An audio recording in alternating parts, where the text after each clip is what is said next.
today's telephone town hall with Congressman Andy Ogles. During the call, Congressman Ogles will be asking questions of participants like you. If you would like to ask a question at any point tonight, please just press *3 at any time. Again, if you'd like to ask a question to Congressman Ogles during tonight's telephone town hall, press *3 at any time at all. You can also subscribe to our newsletter anytime during the call by pressing *6. With that said, I'll go ahead and turn it over to Congressman Ogles. Congressman, go ahead and take it away. Well, hey, everybody, Congressman Andy Ogles here, and, thank you for, taking time out of your busy day to, really get an update and figure out what's going on in D.C. I know you're going to have a lot of questions. I will give you just a quick update on some of the things we've been working on. So one of the interesting things today is FISA. And for a lot of people, you don't know what FISA is.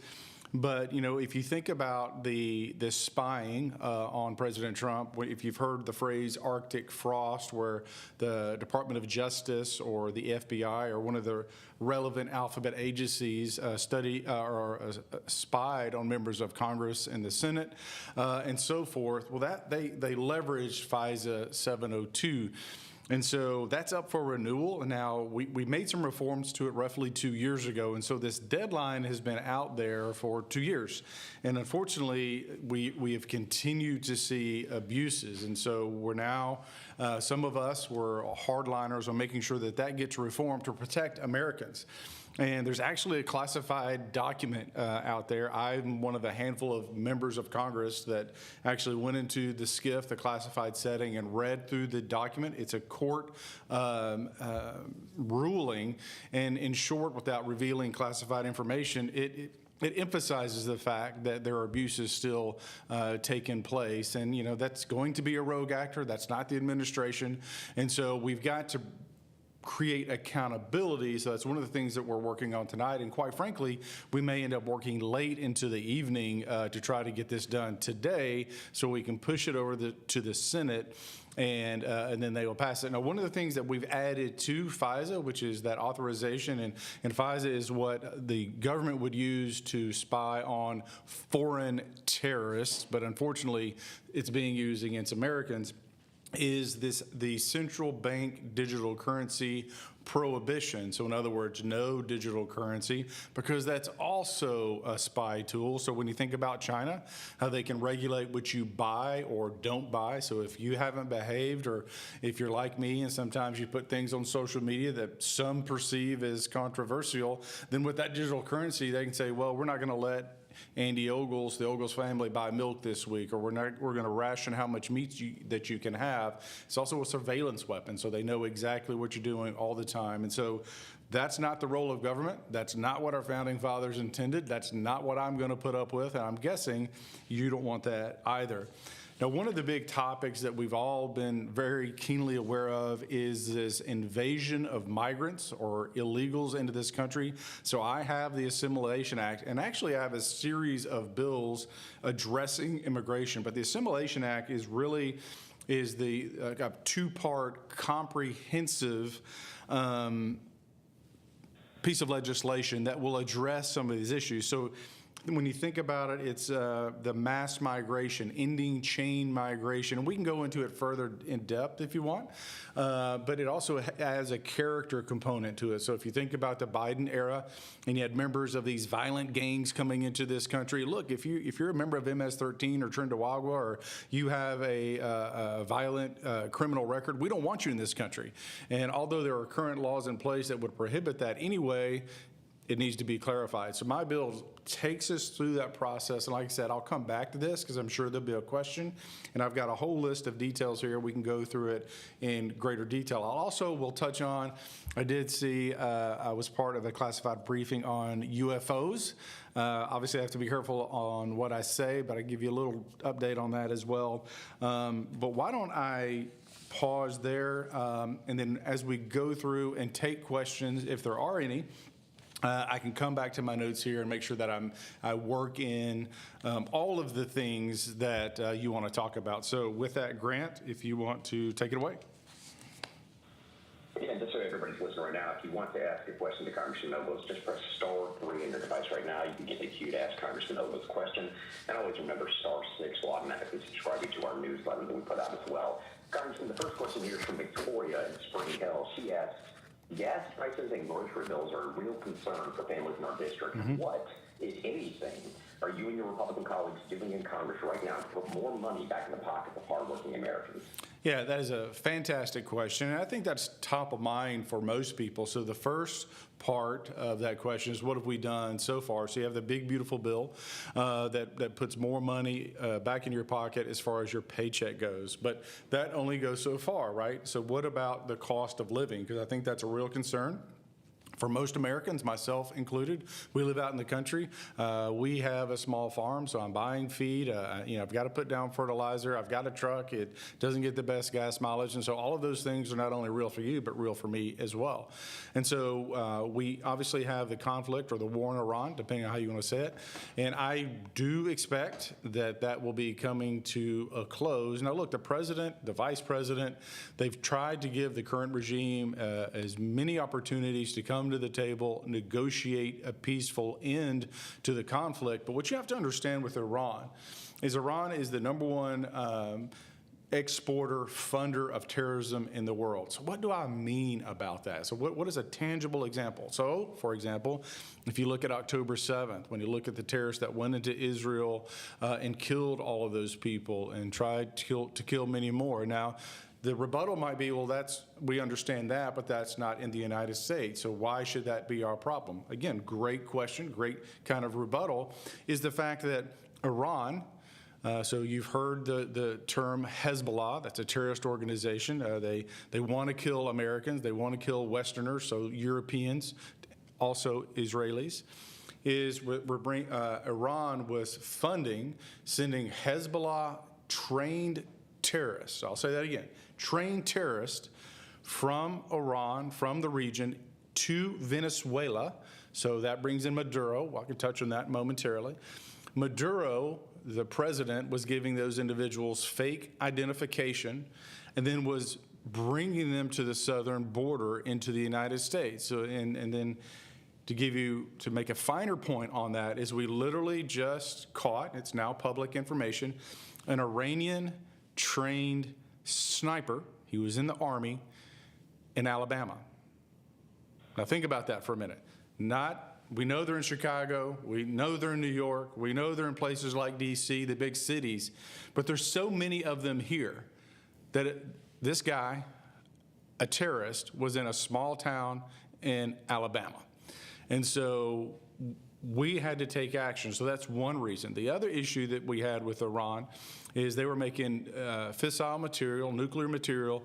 Now, you can make it for energy, but you can also do weapons grade. They were making weapons grade fissile material. We told them to stop. They didn't. We destroyed the facility and said, hey, all right, we've reset the deck. Come to the table, talk to us. And what do the idiots do? They go right back to making nuclear material for weapons. And so we were forced, the president's hand was forced into taking action to prevent the export or the import of terrorists into our country. We're literally catching them on U.S. soil, then also this nuclear material that they were trying to put into the hands of terrorists and to make weapons. We also have seen the countries like Iran, like North Korea, now have missiles that can reach essentially the entire homeland, the homeland in the United States. And so the stakes had risen over the last couple of years since the Biden administration as far as their capabilities, not only what they were making in country, but also their ability to deliver them across the pond into our backyard. Next question. Oh, let me finish on that. Hold on just a second, Grant. Oh, sure, go ahead. So one, I kind of went off on a long tangent on Iran. So bringing the war to an end. So with that, you'll see fuel prices coming down. The president has refilled the strategic reserve, the oil reserve that Biden depleted. And so typically, historically, what we've seen is when you get to that summer peak of travel, that oil reserve is released into the economy, which stabilizes and should bring down gas prices. And then in May, we have a new Fed chair, and you'll start to see interest rate cuts over the summer. So all of that together should equate to lower prices, lower food cost, and improved economy overall. And then one of the things that I'm working on doing with the secretaries is doing some relief as it pertains to mortgages and creating some incentives. That's a work in progress, and I'll keep you updated on that. But again, trying to think outside the box to make it easier, to make it more affordable to buy a home, to drive in your car, and of course, feed your family. I'm sorry, Grant, go ahead, next question. No worries. Congressman, next question is from Jonathan in Columbia here, and it's actually touching a little bit on what you just went over there. It's a bit of an open-ended question. He just asked, what can Congress do to address illegal immigrants? It sounds like the administration is doing quite a bit, but what can Congress do? Well, this is an important topic, and it's a passion of mine. And so I think to answer that question, we need to go over and answer the question of why is that important? Like, why does that matter? I know it matters. You know it matters. You asked the question.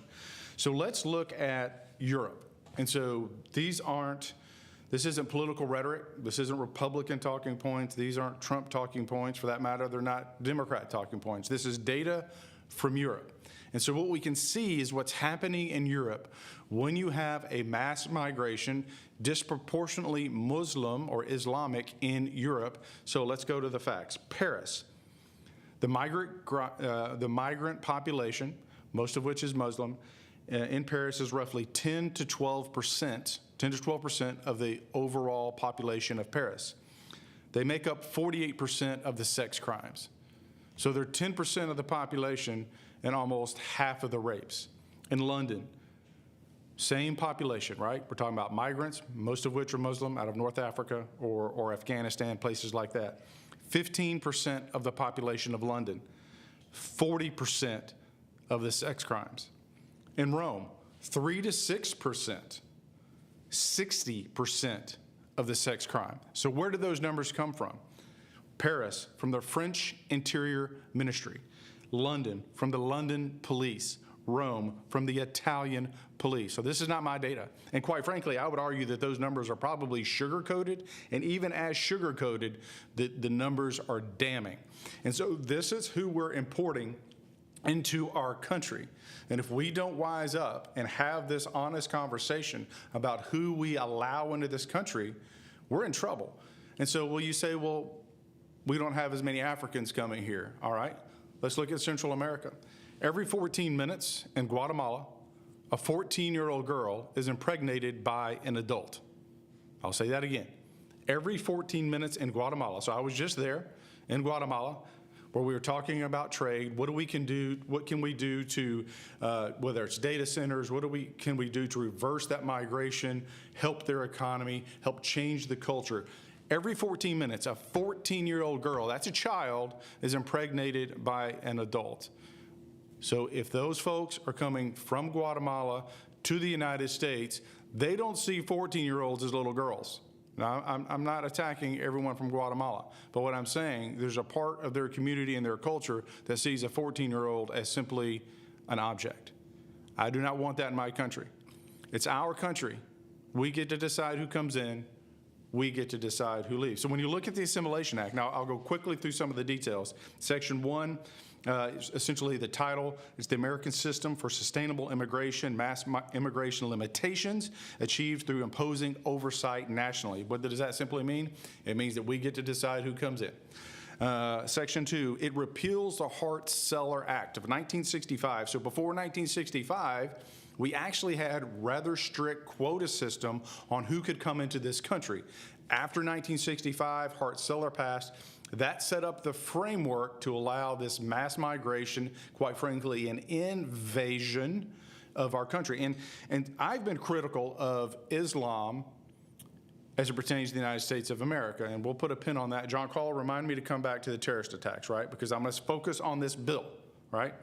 And so, but when you look at the framework that we now have today, that happened in 1965. So my bill will repeal that. Number 3, Section 3, it ends chain migration. So this idea of you're a doctor or you're a high-tech worker, or you have some value that you bring to this country, and we decide you can come and your immediate family. Under the current system, everybody that's related to you, everybody that you claim is related to you can come with you. And the difference is, instead of having almost 1 million people a year coming through chain migration, it brings that number down to about 50 or 80,000, all right? And so we're only bringing in the people that should come versus anyone who wants to come that adds no value to our society. And again, I want to put a fine point on it, because let's talk about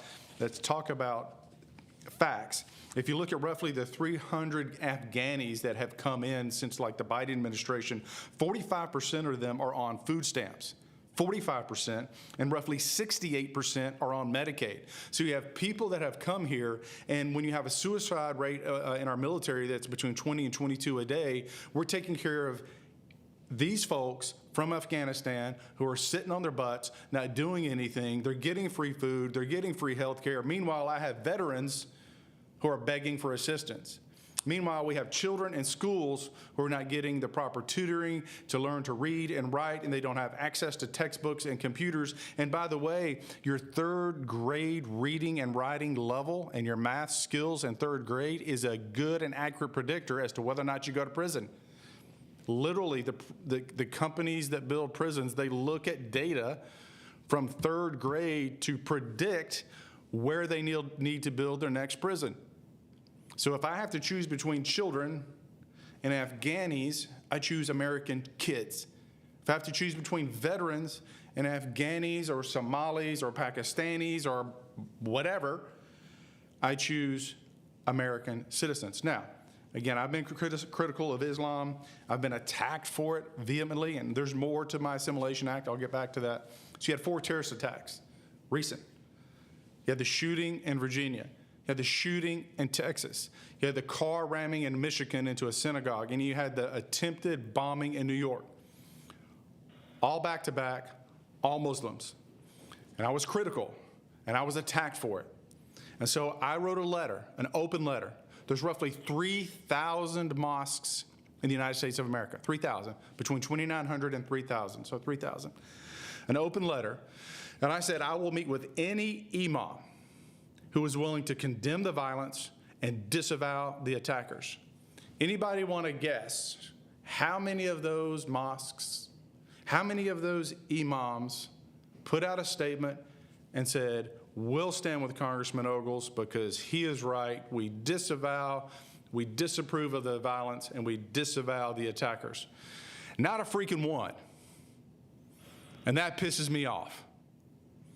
Because if a Jew or a Hindu or a Buddhist or a Christian killed in the name of God, the priests and the pastors and the whomevers would come out and say, they don't represent us, and we condemn that.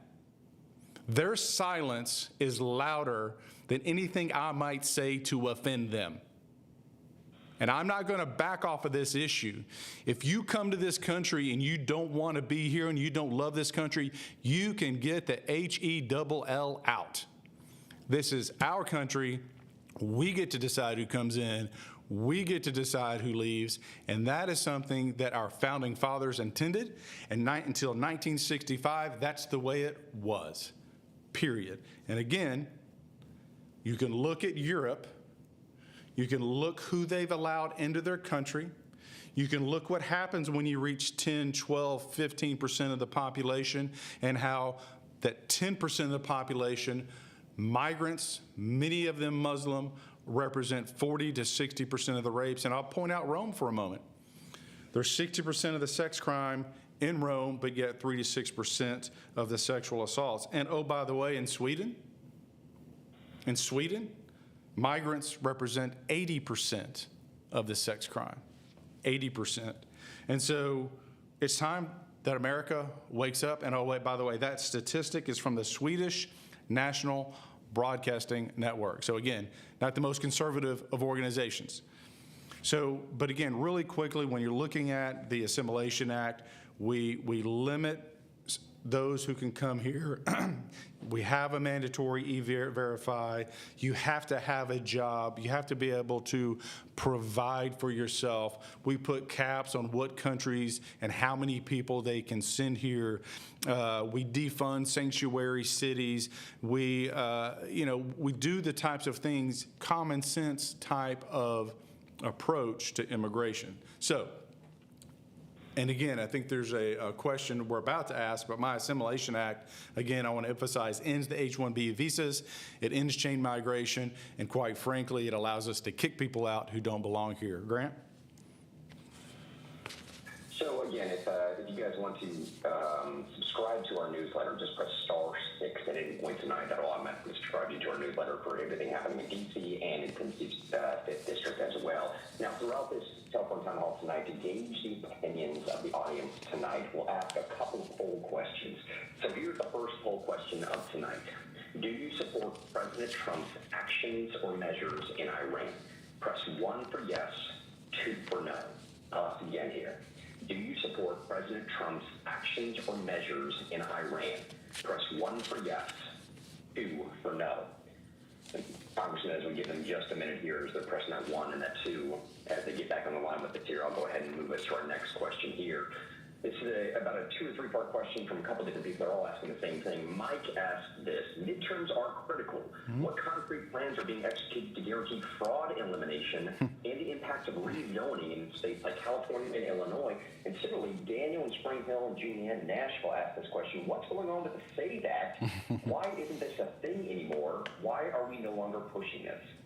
All right, so what are we doing to secure elections? So obviously we have midterms around the corner, and you know, in some places primaries are underway, but ultimately when you say midterms, you're talking about November. So the House of Representatives passed the SAVE Act, which is in short that you have to have an ID to vote. Then we passed the Save America Act, which took it a step further and requires citizenship. So we kicked both of those over to the Senate. The Senate hasn't done a thing. Now keep in mind what's interesting about that. Now sometimes you might say, so in the Senate they need 60 votes to get anything out of the Senate, whereas in the House, it's a simple majority. So we tend to be a little more combative over here. The founding fathers, John Quincy Adams, loved the House of Representatives because it's where you argued and where you debated. It was the raucous chamber. It was the people's house, and it was his most beloved chamber because we actually do the people's work. And a good example of that is we've got a piece of legislation, a must-pass piece of legislation. We sent it to the Senate, and they haven't taken it up. And when you look at the approval ratings of the requirement to have an ID to vote, is Republican, Independent, Democrat, black, white, brown, yellow, purple, pink, it doesn't matter. The overall approval rating is 83% of Americans, regardless of persuasion. So liberal to conservative, blue to red, 83%. So this should be a no-brainer in the Senate, but unfortunately they haven't taken it up. And so there is a couple of mechanisms where they could do it. One is the talking filibuster. That's a very laborious type of process where essentially the Thune would keep the Senate floor open and senators take turns in shifts and just talk in perpetuity, and that could take 2 or 3 weeks. And so you have to have the will of the Senate body that are willing to take shifts, willing to talk into the middle of the night and get this done. But quite frankly, I've called on them to do it because that's their job. I mean, you know, we're working on FISA, which is to prevent the government from spying on you as Americans while allowing them to spy on foreign terrorists, right? We want them to spy on terrorists, but not Americans. And so we may be voting at 1, 2, 3 o'clock in the morning to get this done and get it done the right way for the American people. Meanwhile, the Senate, you know, they have the 6 T's in the Senate. That is 10 to 2, Tuesday to Thursday. And so I'm going to pick on my Senate friends for a moment that basically they don't do much work over there. They're busy with their little, you know, lunches and naming bridges and all that stuff. Meanwhile, you know, I've got a pile of folders on my desk. I've got notes everywhere. I've spent, you know, half the last 2 days in SCIFs and classified settings going over information as it pertains to cyber and national security and all those sorts of things because I have a job to do, one that I'm doing for you. And so we have passed it. We've passed it twice. I would tell the speaker, or will tell the speaker, that if we have to, let's pass it again. And to show the American people that the House is working for Americans, whether you're Republican or Democrat or Independent, whether you're black, white, or brown, we've heard you. You want this, and we've gotten it done for you twice, and by George, let's do it again. And let's keep doing it again until the Senate gets off their butts and gets it done. Now, what I think is going to happen, I think Thune is running out the clock. I think ultimately they will take it up, but what will happen is it'll be too late to implement it for the midterms, which again makes absolutely no sense. I can even begin to ponder why that's a good strategy. I think it's stupid. He's got the bill. He's got the will of the American people. Senator Thune, pass the Save America Act. Boom. Next question. Congressman, let's go through this poll real quick and get you to respond if you can. Just so everybody's aware, we have several thousand people in line with us right now. And the question, if you guys don't remember, was, do you support President Trump's actions or measures in Iran? Again, several thousand people in line right now. And Congressman, 81% of the people said yes, they do support President Trump's measures in Iran. 19% of the people said no. If you want to respond to that real quick. Yeah, I mean, and I think that's important because as a member of Congress, you know, I'm expected to work with the president. I have a very close relationship with the president. I carry a lot of legislation for the White House, and it's important that I do not support boots on the ground. Regime change has not worked in the Middle East. If you look back to history, going back to 78 when there was the fall of the Shah, the Persian people lost control of their country. And keep in mind, the Persians are not necessarily Muslims. And so there's a difference there in culture and alignment and values with the West or the United States of America. And so the Persian people want their country back. And so what we can do is take out some of the capabilities of the terrorists who now control Iran, because that helps us in the United States, because literally, like I said earlier in the call, and if you're just joining the call, we caught an Iranian trained sniper. He still had his Iranian Army card on him. Sniper, here to kill people in Alabama. Not Chicago, not D.C., not New York. They're there too, but we're catching them in rural America now. And so by taking out their capabilities, we set up an environment for where the Persian people can take their country back. Now, keep in mind, the Iranian regime is brutal. I don't know what the media is reporting, but the last actual numbers that I saw out of Iran is that in the last 2-3 months since the uprising began, they have murdered 60,000 people, 60,000. And keep in mind, Murray County, all of Murray County is about 105,000 people. And so they have murdered roughly 60,000 people. My guess is it's more than that now. They've been going into hospitals. So if you were at the protest and you were injured, they're coming into the hospitals and they're killing everybody. In some cases, they've even killed the doctors who treated the protesters. And if you, heaven forbid, happen to be a woman, I'll spare you the details, but what they do to you before they murder you is just beyond imagination. And so it's evil, it's good versus evil, and we have an opportunity to keep in mind, and I'll close with this, the United States of America, we are the dominant predator across all landscapes. We have air superiority, we have naval superiority, we have cyber superiority, we have communication superiority, we have space superiority, and we have the ability to neutralize them as a threat from the air and the sea without ever having to step foot, and then allow some of our other allies, mainly the Persian people, to take their country back.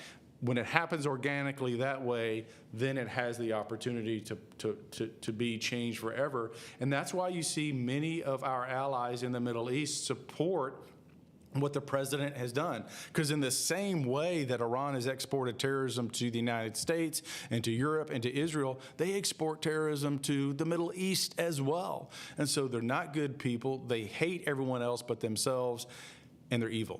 Next question. Thank you, Congressman. And just so everybody knows, if you press *3, you can get in the queue to ask a question, Congressman Ogles, and *6 will automatically subscribe you to our newsletter as well. Congressman, this next question comes from Sherry from the Murray County area, and it's a little bit district specific. Yeah. And you may need to explain to some of the callers as to what's going on here. But the question is simply this: what are you doing to fix the water problem in Middle Tennessee? Yeah, that's a great question. So when you look at our nation as a whole, there are certain areas that are growing exponentially. Three of those states would be Florida, Texas, and of course Tennessee. Within Tennessee, the entire state is growing. In particular, Middle Tennessee, so that Nashville donut, and then of course the greater donut as well. So if you look further south down in to Murray County or Marshall County, et cetera.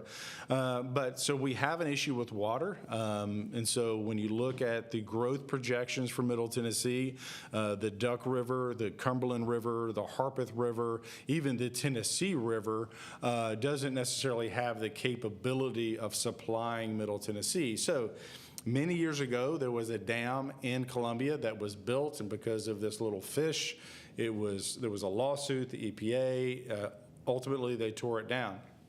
So that is a possible solution. Now look, something's going to happen. So whether it's a pipeline to the Cumberland or the Tennessee River, they're looking at different actions. That'll be kind of a state, the governor and the General Assembly type of equation.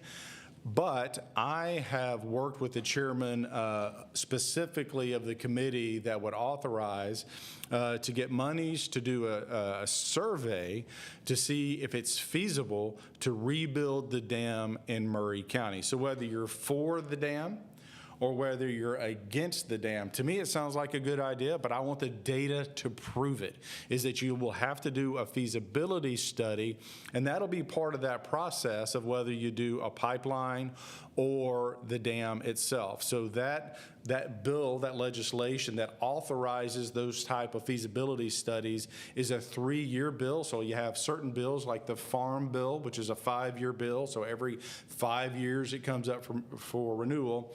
This particular bill called WRDA is every 3 years. So this is the year that it's up for renewal. And so this is my first opportunity to get monies for a feasibility study for a water project like this. And so that expires in September. So sometime this summer, we will pass WRDA, and that will make those monies accessible for the state of Tennessee. And what's also interesting, typically in these type of feasibility studies, it's a 50-50 type of match where the federal government pays for half and the state or the local pays for half. And the way we've constructed it is that it's the federal government, because the dam was built and it was torn down, will pay for the entire thing. And then that way the governor and the Tennessee General Assembly can figure out which is the best option, the pipeline, which is only a 10, 15, maybe a 20-year solution, whereas the dam could be a 50-year plus solution. So we're going through the process. It does take a little time, but this is the first opportunity I've had to get this type of money authorized for Middle Tennessee, and I'm excited. It's something that I've been working on now for 2 years. And so, you know, when I use that example of Congress is a big ship and it turns slowly, this is a perfect example. So what's relatively a small amount of money in the terms of the overall budget, because it's so specific, you have to have a certain vehicle or piece of legislation to put it on. And so it's up for renewal, and I was able to get it on there. So we'll see what the study says. I'm excited, but what I think it does is it gives us options, to your point, of water for the future and growth of Middle Tennessee, which again, as you look at electrification, if you look at AI and all of the things that requires, it requires electricity. It also requires water. Grant? As I said before, we're going to be asking a few poll questions throughout tonight. Here's our last poll question of the night. Again, press 1 for yes, 2 for no on these poll questions. Here's the question right now. Do you support ending H-1B visas? Press 1 for yes, 2 for no. Question again is, do you support ending H-1B visas? Press 1 for yes, 2 for no.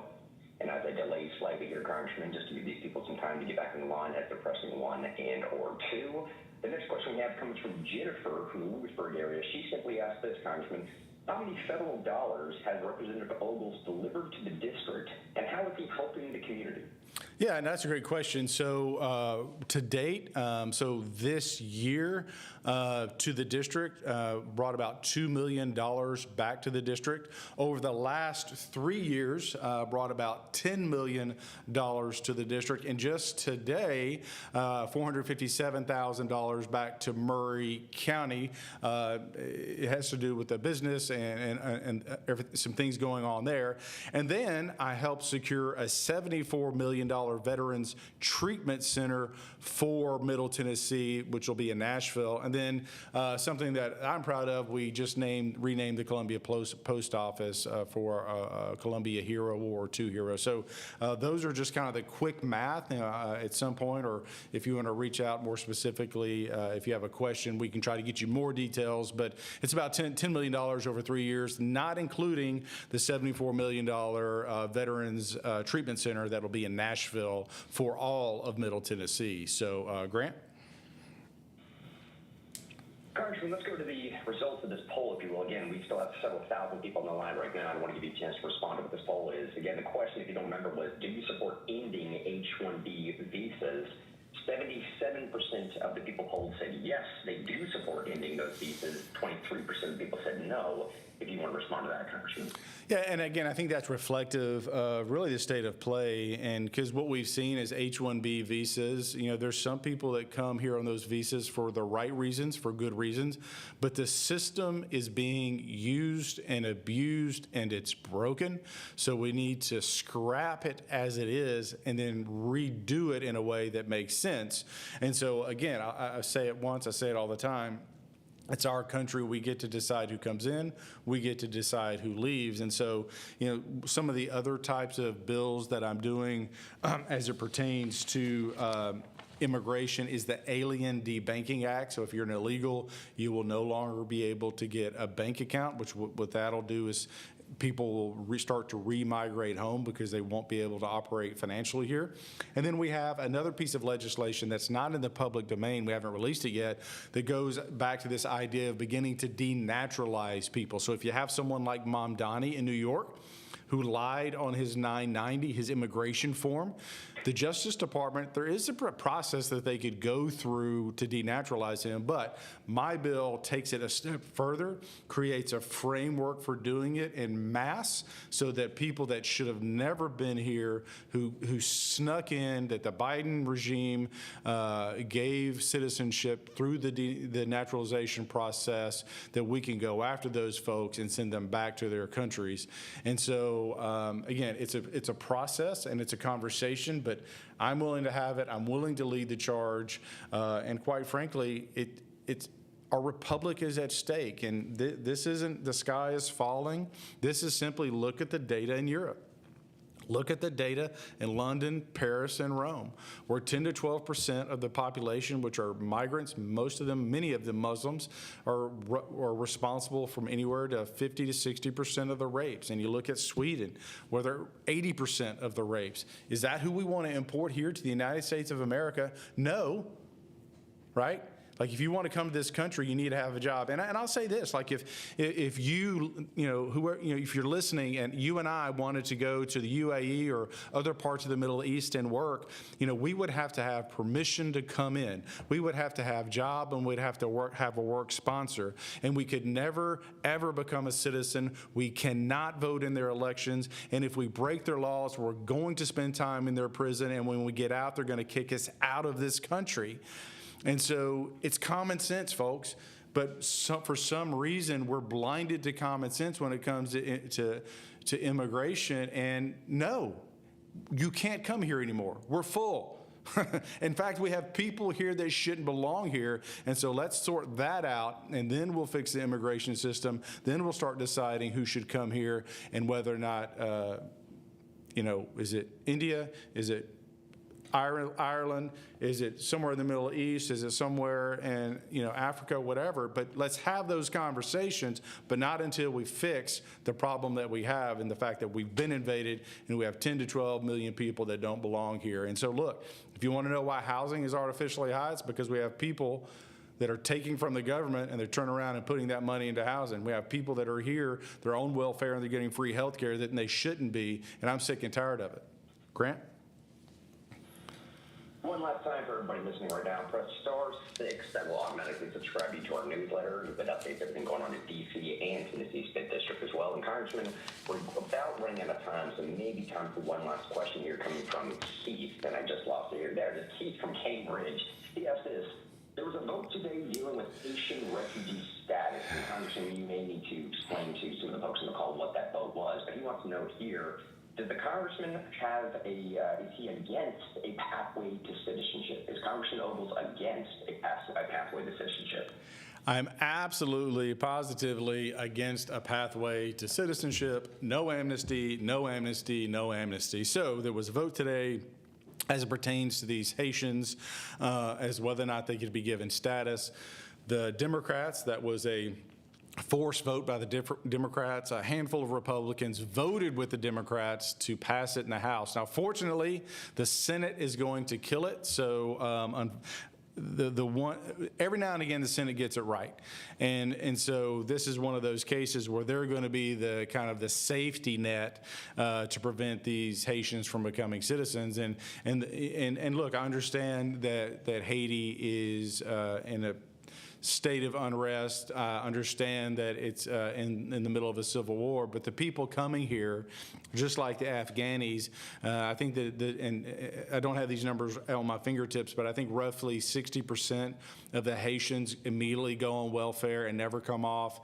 And you look at the health care, you're still going to see that 68 to 70% are getting free health care. So they're coming to this country and they're essentially stealing from the taxpayer.